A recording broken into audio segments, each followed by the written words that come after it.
Now at 9, the Joplin Road District is potentially dissolving. What that means for the community. Joplin Regional Airport as a new multi-million-dollar facility. I'm Lonnie Walton. I'll have that story coming up. Italy's prime minister is the first European leader to sit down with President Trump for trade talks. I'm Rebecca Castor in Washington with the latest on tariffs coming up. The 4 states' most watched news starts now. Newton and Jasper County residents look for answers about the future of the Joplin Road District. This is KOAM News at 9 on Fox 14. I'm Tanya Bach. Residents gathered to ask questions about the possibility of the Joplin Special Road District dissolving. The road district maintains 90 miles of road in Jasper County and 140 miles in Newton County. Petitions signed in both counties lead to the possibility of the road district dissolving. Now, many citizens in attendance say they do not want the road district to be dissolved. Joplin Special is a proven road district. They have done an awesome job over the years of taking care of Joplin, Jasper County, and Newton County District. Our citizens just don't feel like we want anything to happen to our road district. Jasper County and Newton County commissioners voting in upcoming hearings will determine if the Joplin Special Road District will be dissolved. Well, meteorologist Lindsay Gaffney joins us now with a first look at weather. Well, we're jumping right into a severe weather threat as we head into the weekend. We've got an alert day set for Friday because of this elevated risk you can see across all the counties. And then even into Saturday, a low to still elevated risk throughout the day and into Sunday as well. Now we're in a flood watch until Sunday, 7 p.m. Again, for nearly all of us, especially in our central and southeastern counties, as we're going to see the majority of rainfall this weekend. Now you can see there are a couple of storms down there south of Oklahoma City. We're just getting a few clouds pushing into the area, but we're not seeing any rain chances until we head into tomorrow. We're actually still seeing some pretty strong wind gusts in the area, up to 50-mile-per-hour winds in Pittsburgh, 52 in Fort Scott, 54 miles in Iola. So pretty strong winds. Now through tomorrow during the day, it's going to be pretty windy and really warm, upper 70s, low 80s, but we've got this severe threat later in the afternoon, and I'm going to have those details coming up. All right, thanks, Lindsay. Well, today KOAM partnered with Hero Fund USA to host our annual First Responders Safety Giving Day. Now, one participating department is the Osage Township Volunteer Fire Department out of McCune, Kansas. The department hoped to receive an important tool that would help them be able to detect whether electric wires are live or not. And this afternoon, Evergy made that possible thanks to their donation. We signed up for the Hero Fund because our budget's kind of tight as a volunteer department, and the grant would allow us to get these a lot cheaper. The fire chief says the detection tool will help their volunteers be aware of what situation they are walking into and be safer in the field. Nevada is another fire department hoping to be able to purchase necessary equipment with the help of our Hero Fund telethon. The station is hoping to purchase an additional 6 sets of bunker gear for their firefighters. Now, that gear is worn on a daily basis, whether it be for medical calls, responding to car wrecks, or fighting structure fires. Nevada's fire chief says the life-saving equipment comes with a hefty price tag. We have a budget every year for bunker gear, but we like to get more bunker gear for each person due to how expensive it is. So we're just kind of constrained with city budgets. So talking to him, I applied. Bunker gear is about $4,000 per person. McClintock says if they are able to get this additional gear, it would help all of their firefighters have clean and safe equipment when they need it. And like fire departments, police also hope to receive equipment that will help them in their day-to-day operations. Joplin police are seeking to receive a Brink drone that will give them a bird's eye view of the situation. The tool would help give first responders a better look at emergency situations. During our budget year, needs arise, and we may have to wait for the next year to budget an item, and so this just provides us an opportunity to bridge that gap to increase our abilities and increase officer safety. JPD says they believe the drone will be a tool to increase officer safety on the scene. And it's not too late to donate to the Hero Fund. Just log on to our website at KOAMnewsnow.com for a link to make an online donation. Joplin city officials hosted an $8.6 million ribbon cutting at the Joplin Regional Airport today. It was all for the airport's new aircraft rescue and firefighting building. KOAM's Lonnie Walton takes us there.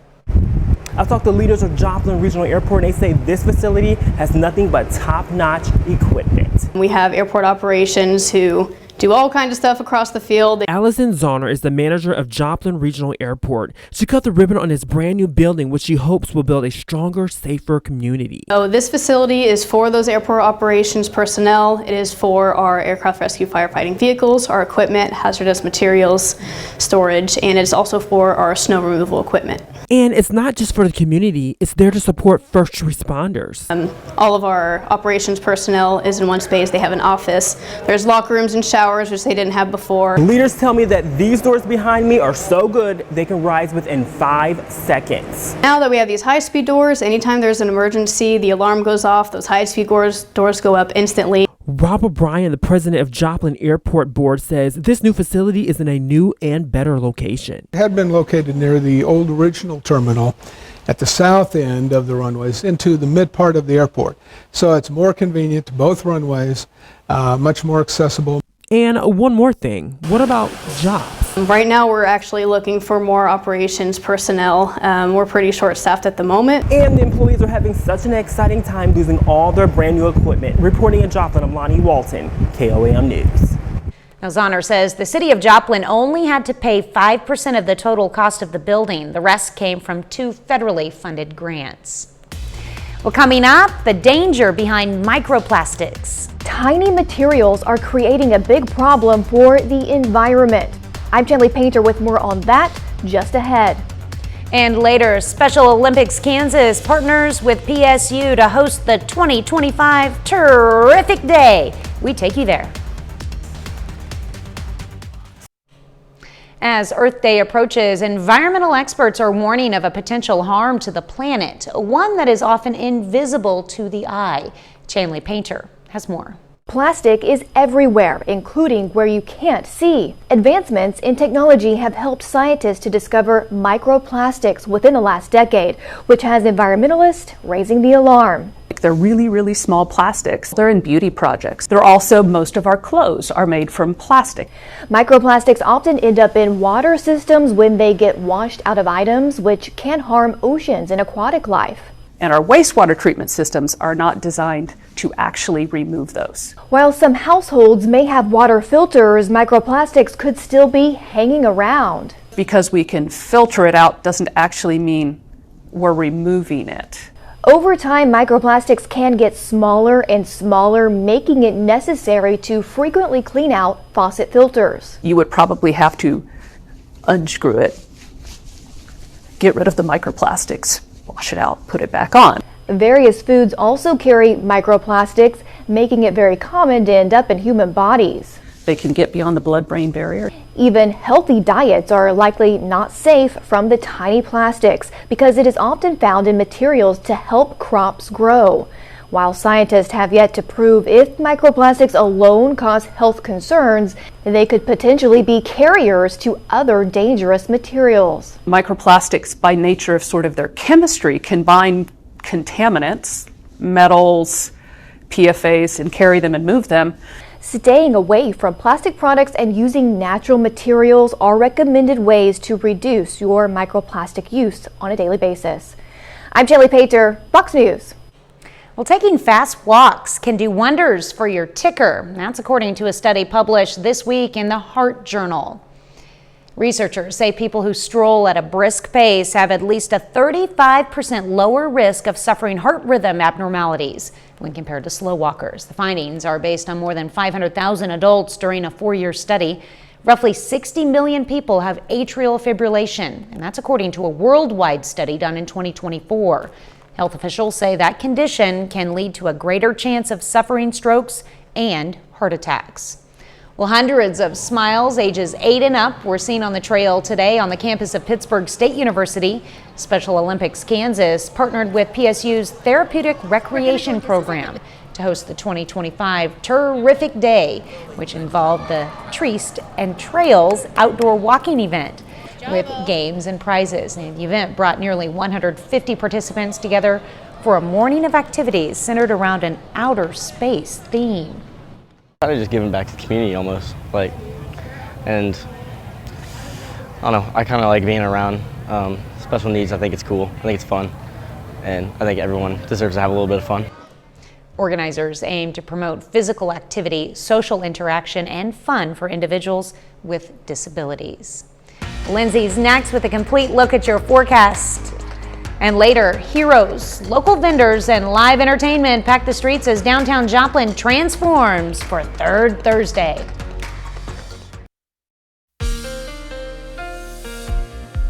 Well, we're heading into the weekend. We're going to see another round of severe weather. We can go ahead and take a look outside downtown Joplin from the Cornell Arts and Entertainment Complex. Tonight, we're going to have a few clouds, but overall pretty nice weather. We've got temperatures dropping down into the upper to mid 60s. No storms, obviously. Now, tomorrow we've got that elevated risk, and Saturday we have that low to elevated risk. Further southeast, we are a little bit more of that elevated risk, which could shift a little bit more as we get closer as well. Now, through the evening, we're just going to see a few clouds passing by. More clouds start to increase as we head into tomorrow. We're also still going to see those pretty strong wind gusts, 40 to 50 miles per hour throughout the morning hours. But you can see temperatures are pretty mild. By 8 a.m., we're already in the low 70s again, and we're sticking around in the mid to upper 70s, even hitting about 80 for the high ahead of the front that moves through. So by 8 a.m., we're still seeing those southwesterly winds gusting up to 40, even pushing up to 45 miles per hour. Dying down a little bit throughout the day, but as that front starts to approach, we're going to see some strong wind gusts embedded in there. Now, later on in the evening, we see that main line pushing through, and we're going to see some wind threat along the main line of storms, which is going to be one of our main threats for this event. Now, taking a look, by noon, could see some isolated showers kind of popping up. Now, some of these may not make it to the surface, but you can see those darker little patches that's kind of near the Coffeyville, Independence area that could cause some pop-up isolated showers, maybe isolated thunderstorms. But later in the evening, we're going to see a line of storms popping up right along that front, just north of I-44. Could see some strong to severe thunderstorms in there. Heavy rainfall across the board. Now, this is about 1:30 in the morning on Saturday. You can see widespread rainfall, especially you can see central and southern counties, and even out near the Monette area could see a wind threat with that. Now, that continues to push through. We're going to have a couple of these rounds of heavy rainfall through the overnight hours and into Saturday mornings, about 7 a.m. Down in Bella Vista, you can see that strong storm trying to push through south of I-44. Those are going to continue widespread heavy rainfall throughout the day on Saturday. Again, we're seeing this kind of pattern mostly south of I-44, which is what we saw a couple of weeks ago, but still some lingering thunderstorms up in the northern counties, up in Kansas and northern parts of Missouri. Now, as we head into Saturday night and Sunday, still seeing that heavy rainfall threat. Flooding risk is going to be a big thing over the weekend. You can see again along and south of I-44 throughout the evening. Now, we could see some pop-up thunderstorms in this. This is pretty late Saturday night into Sunday morning, about 2, 3 in the morning, and you see the yellows popping up. Could see some thunderstorms in there, but the main threat remains strong winds, maybe a little bit of a hail threat, and definitely that rain and flooding threat. So that's going to persist through Sunday. This is now noon. You got the low pressure system kind of centered off to the west of us, and it's going to continue to push up to the northeast. Now, amount of rain that we could see anywhere from 2 to even pushing up to 5, maybe even 6 inches in some isolated areas. Now, less of a threat up near Chanute and all the way up into the west corner of our viewing area, which we saw that they're not in a flood risk, but you can see the rest of us still seeing some heavy potential for rain. Now, again, we talked about it. We've got that slight risk across the area, a low tornado threat. Anything is possible, but very low tornado threat. Our main threat for the entire weekend, Friday, Saturday, and into Sunday, is going to be the heavy rainfall, the flooding, flash flooding, and just widespread flooding, and then even some elevated hail risk as well. So we saw this a couple of weekends ago where we just had that persistent rainfall, heavy downpours, and we're kind of in that again thanks to our ENSO oscillation. It's just giving us that real spring pattern, heavy rainfall. Yeah, not to mention the temperatures are going to be really warm tomorrow. Yeah. All right, thanks, Lindsay. Well, it is Third Thursday, which means downtown Joplin is flooded with people, businesses, and performers. This Thursday's theme is a hero, with some people taking the same and literally dressing up like superheroes. The city of Joplin is also holding several surveys related to recycling and public transportation. As they walk up, we have consultants here, and they are providing them with some maps and some surveys and just asking them critical questions in regards to transportation over the long term. The next third Thursday falls in conjunction with the Route 66 Fest on May 15th. Well, home ownership remains a big part of the American dream, but with high prices and tough market conditions, many buyers are being priced out. The sacrifices others are making coming up. Well, a vast majority of Americans say owning a home remains an integral part of the American dream. But according to a new report, as the benefits to owning a home increase, so do affordability challenges. Ivan Rodriguez joins us to break down the numbers. Despite the ups and downs of the economy and interest rates, homeownership is still the dream for many Americans. 82% of Americans say that homeownership is part of the American dream, and it outranks things like being able to retire, having a successful career, or even owning an automobile. But that dream is confronted by reality for buyers who are struggling to come up with down payments. According to Bankrate's 2025 Home Affordability Survey, more than 80% of American adults who don't own a home but desire to say affordability reasons hold them back. Home prices have been at record highs in many markets, and we really haven't seen much in the way of pullback, even with a building inventory as homes take longer to sell.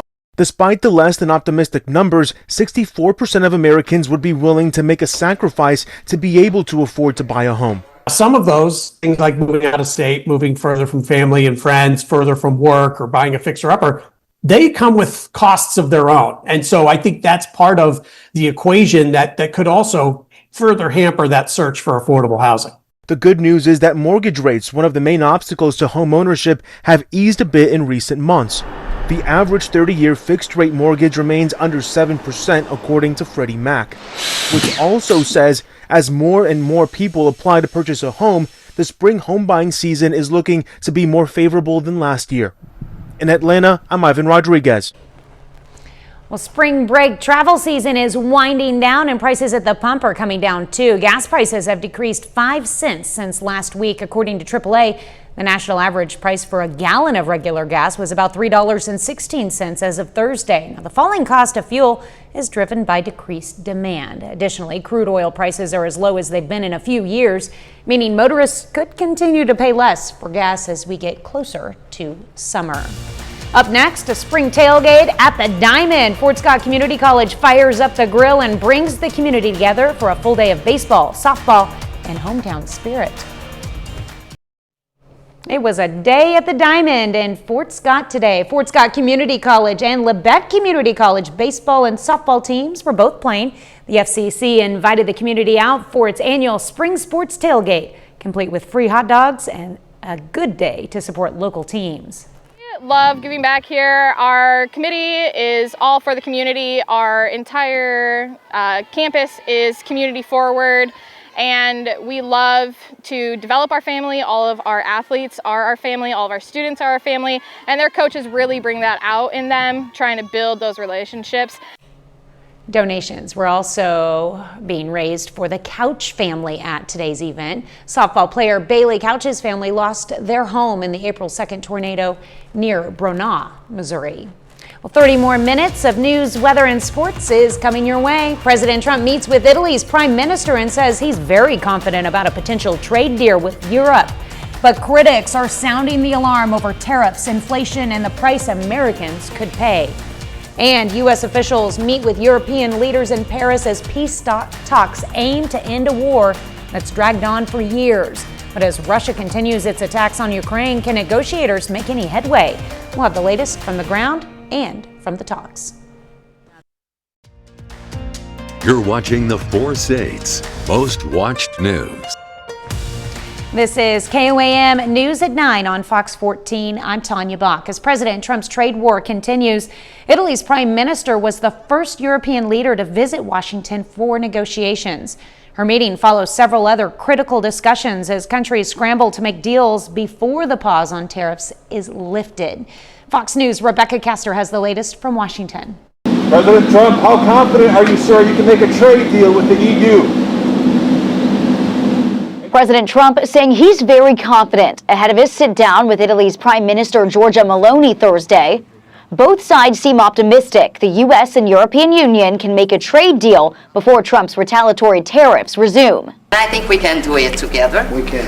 and we will keep on work on that. Meloni's visit is a crucial first step for the European Union, while the White House says more than a dozen other countries have sent over new trade proposals. Everybody wants to make a deal, and if they don't want to make a deal, we'll make the deal for them. Wednesday, Trump met with Japanese trade representatives and said big progress was made. He also says he had a productive phone call with Mexico's president. The president is just absolutely famous for his negotiating skills and famous for an entire career of history of pulling deals out of a hat when nobody thought it was possible. But many economists are still predicting a rise in inflation, meaning higher prices, and critics say the damage is already done. Donald Trump ran for office saying, I will lower your costs on day one. 2 months in, he's told about the tariffs that could raise costs for families, and his remark is he, quote, couldn't care less. At the Prime Minister's invitation, President Trump is planning an official visit to Rome in the near future. In Washington, Rebecca Castor, Fox News. More than 20 people are dead after the latest Israeli airstrikes in Gaza, including at least 9 children. Israeli forces continue to pressure Hamas to release the remaining 59 hostages still being held. Now, Israel demands a full withdrawal of Hamas from Gaza, while the military occupies over half of the territory.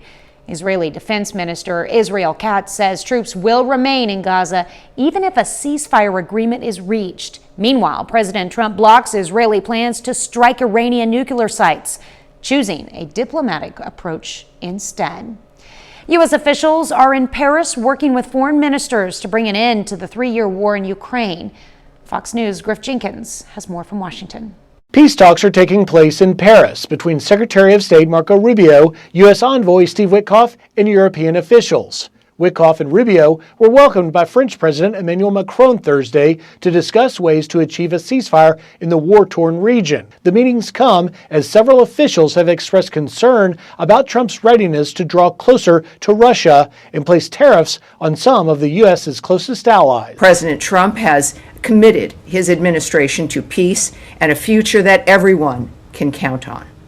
His vision and demand for an end to the hostilities remains a North Star for Secretary Rubio, Ambassador Witkoff. Meanwhile, a southeastern Ukrainian city reels from the latest in a string of Russian drone attacks. The walls jumped. There was a loud noise and smoke started coming in. Then cars started exploding. We thought there were more strikes coming. It was terrifying. The attack on the city of Dnipro killed at least 3 people, including a child, and injured 30. In response, Ukraine's President Volodymyr Zelensky is calling on allies to support the country with air defense weapons, as efforts to arrange a ceasefire with Russia remain unsuccessful. It has been 36 days since America offered a complete and unconditional ceasefire in the sky, at sea, and on the ground. Russia has ignored it so far and still does not feel the consequences, and this is the key problem. Several rounds of negotiations have been held in an effort to reach peace in the more than 3-year war. In Washington, Griff Jenkins, Fox News. Well, Lindsay is next with a complete look at your forecast, and later, young entrepreneurs at Missouri Southern show off their business skills, pitching big ideas for an even bigger future. And they weren't alone. Local business owners got in on the action too. We'll see who's making moves. Well, we're heading into another really rainy weekend, so let's go ahead and break it down. Taking a look outside downtown Joplin from the Cornell Arts and Entertainment Complex. Now, we're still seeing winds gusting up to 50 miles per hour through this evening and even pushing up to 55. That's going to continue, and we also have that slight risk for storms tomorrow. So tomorrow is going to be our biggest threat for the weekend for severe weather, starting around as early as 5 p.m., but continuing well into Saturday morning with our main threats: heavy rain, high winds, even a hail threat, and a very low tornado risk. Now, it is always still possible, but we're focused mostly on our wind threat, our rain threat. So we have a flood watch across most of the counties until 7 p.m. on Sunday. So it's going to be the main theme of the weekend is how much it's going to rain, the flash flooding, and just all around flooding. Now, we're seeing a few clouds kind of pushing into the area. No rain as of tonight and through tomorrow morning. It's just going to be mostly partly cloudy skies, and we're seeing those winds continuing to gust. Now, temperatures only getting down to mid to upper 60s tonight. By 8 a.m., we're already back into the 70s. 70s, and then getting into about just 80 degrees for the high tomorrow. Plus, these winds are going to continue. This is now 8 a.m. on Friday. We're still seeing those southwesterly winds gusting up to 40, 45 miles per hour. That continues through most of the day, dying down a little bit there mid-afternoon. And as that front starts to push in, you can see winds dying down behind the front. Now, we would still have a wind threat in some of those storms, but behind the front's going to be a little bit of a weaker wind. Now, by about noon, you could see maybe a couple of isolated showers popping up over there in the west, out in Kansas and Oklahoma. Throughout the early afternoon, we've got this first little band of rain showers and thunderstorms, isolated thunderstorms that'll pop up from about 3 to 6 p.m. That clears out. And then we have our main line kind of pushing through. This is, you see where our wind shift line is, right through our central counties. And then those storms are going to pop up right along that. Now these, again, this is our severe threat, could be elevated hail risk. We've got that wind threat, and we also have that heavy rain threat. So that's going to be, this is now 10:30. For most of the mid-afternoon to early evening, we're going to see this main line pushing in. Those will continue. Then we're going to have widespread rainfall, isolated thunderstorms behind the main line. So this is going to be behind that cold front. Elevated storms, which could still cause a bit of a hail threat and that wind threat. So this is about 1:32 a.m. on Saturday, and then we've got another band of heavy rainfall pushing through. Here comes another wind threat. You can see down there near Veneta where that little Boeing segment kind of pushes out. That's going to be hitting Bella Vista, staying south of I-44. Now, through Saturday morning, got a little bit of a lull there in Kansas through the morning hours on Saturday, but then widespread rain pushes in. You can see the heavy rainfall south of I-44. That's going to be for most of the day on Saturday. You can even see into Saturday night where that darker green kind of sets up along and south of I-44. Now heading into Sunday morning, this is late Saturday night into early Sunday morning, you can see where those storms want to pop up again along and south of I-44 as that last little low pressure system wants to push in. Now rain amounts across the area 2 to about 5 inches of rain, maybe some isolated areas seeing a little bit more than that as well. But that's our main theme for the weekend. The big threat is going to be our flash flooding risk and our widespread rainfall and flooding risk. Plus we have this slight, hail and wind threats still embedded in there. But what we saw a couple of weeks ago, that consistent heavy rainfall leading to the flood across the board, especially south of I-44. So that's what we're going to see again this weekend. It sounds like we're going to have a busy weekend. Definitely. For sure. All right, thanks, Lindsay. Well, college students and business owners took advantage of an opportunity to expand their business and make connections at Missouri Southern this afternoon. Students who are developing or already have their own businesses get a chance to present their ideas in front of a panel of judges. Local business owners and entrepreneurs also got the chance to demonstrate and present their ideas as well. It's a good exercise in understanding yourself, understanding your business, refining the language that you use when you talk about your business, and then hopefully other people will do that too, because it is really a rewarding experience. Pitchpalooza is really just a great event for young entrepreneurs to get out of their comfort zone and to try to see what they can improve on so that we can contribute to the economic market of Missouri. Well, a few lucky participants walked away with a $2,000 cash prize. Well, coming up in sports, Missouri Southern softball hosts a doubleheader against Fort Hays State, plus Pittsburgh State baseball tries to extend its winning streak to 14 games. John Dales has those stories and more up next. We're getting towards the end of the 2025 college softball season. Both the Gorillas and the Lions are near the top of the MIAA standings, and each of them play a couple of home doubleheaders today and tomorrow.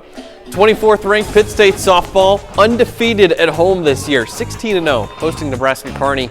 Ava Laurent starts the game off strong. She strikes out the side in the first inning and would finish the day with 10 punch-outs.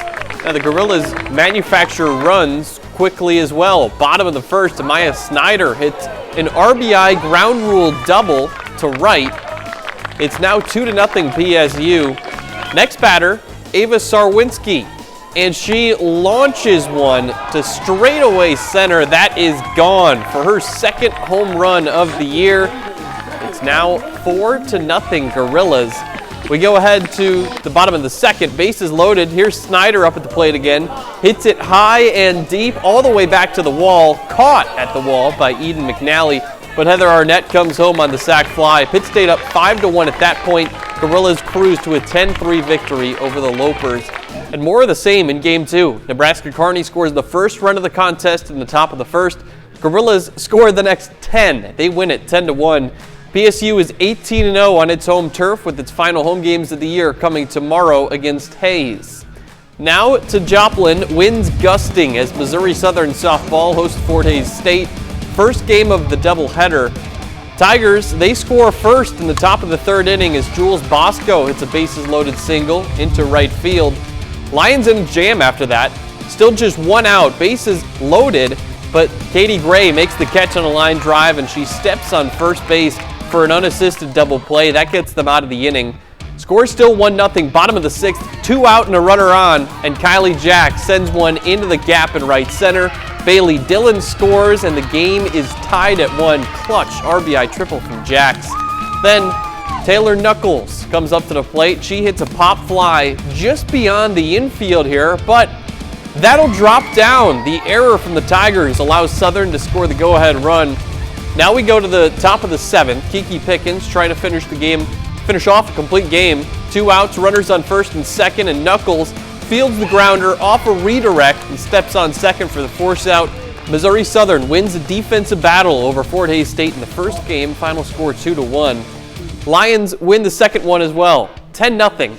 This one goes final after just 5 innings. Now with this victory, Southern improves its record to 32-16 on the year and 12-8 in MIAA play. It will host Nebraska Kearney for another doubleheader tomorrow.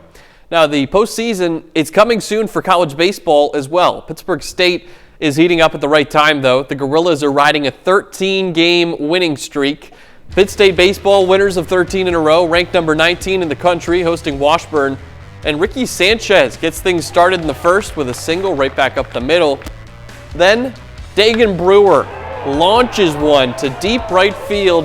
That is gone for a home run. Gorillas take a 3-0 lead. Next inning, Caden Williams comes to the plate and he skies one to a similar spot, deep right field. That one gets out as well. His home run makes it 4-1, PSU in front. We go to the fifth now. It's 5-1, Gorillas in front.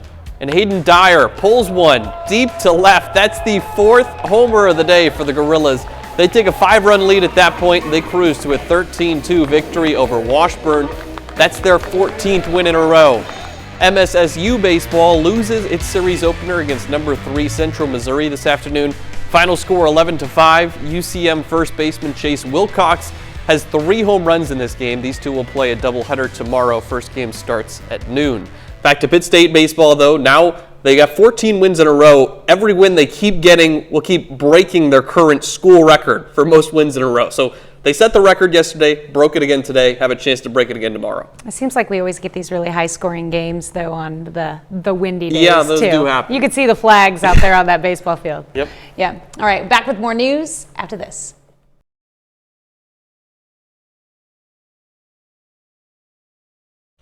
With Easter approaching, families large and small will be gathering to celebrate. And while the festivities are meant to be welcoming, experts discuss resolution tips to brush up on ahead of Easter to help everyone get along and maintain the peace.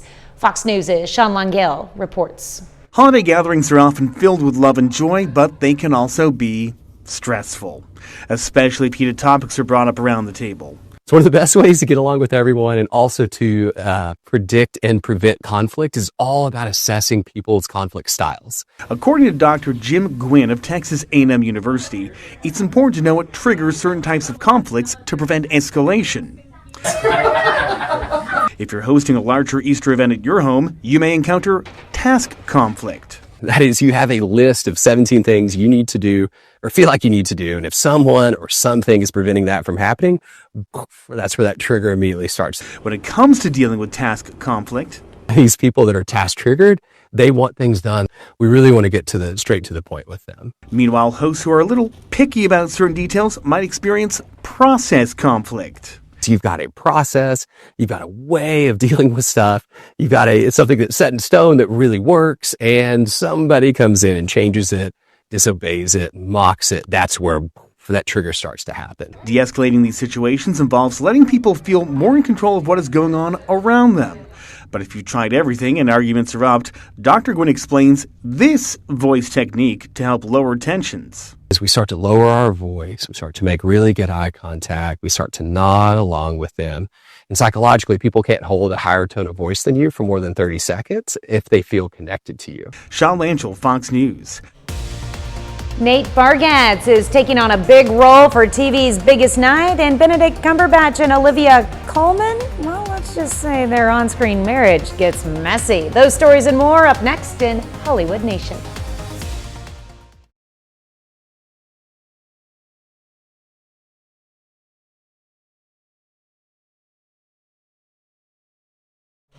The 2025 Emmy Awards finds a host, and Stanley Tucci hosts a new culinary series. Fox's Ashley Dvorkin has a look at these stories and more in today's Hollywood Nation. Fired? Cumberbatch faces off with Coleman. Tucci explores Italy, and Bargatze lands a special gig in the Hollywood Nation. Nate Bargatze will help celebrate TV's Biggest Night. The comedian will host the 77th Emmy Awards. He says he's excited to team up with CBS and create a night that can be enjoyed by families around the world. The annual ceremony airs live September 14th. Emmy nominees will be announced July 15th. Whoa, that is delicious. Stanley Tucci is living La Dolce Vita in today's First Looks. The 5-part series, Tucci in Italy, follows the award-winning actor on a culinary experience across 5 regions, including Tuscany and Lombardy. He will explore the country's landscapes, rich history, diverse cultures, and complex connections of the food that shaped each area. The show premieres on National Geographic May 18th and is available to stream on Disney Plus and Hulu the next day. We are done. Benedict Cumberbatch and Olivia Colman's picture-perfect marriage falls apart in the trailer for The Roses. The duo play a couple whose ideal life is turned upside down when one loses their job and the other's ambitions take off, igniting fierce competition and resentment between each other. The film is a remake of the 1989 classic The War of the Roses. It arrives in theaters August 29th. I don't think you have the capacity to fix your problems. In Hollywood, Ashley Dvorkin, Fox News. And that's our time for tonight. Thank you for joining us. We're going to leave you with video of penguins and other animals enjoying an early Easter at the Whipsnade Zoo in England. How fun. Have a great night and an even better tomorrow.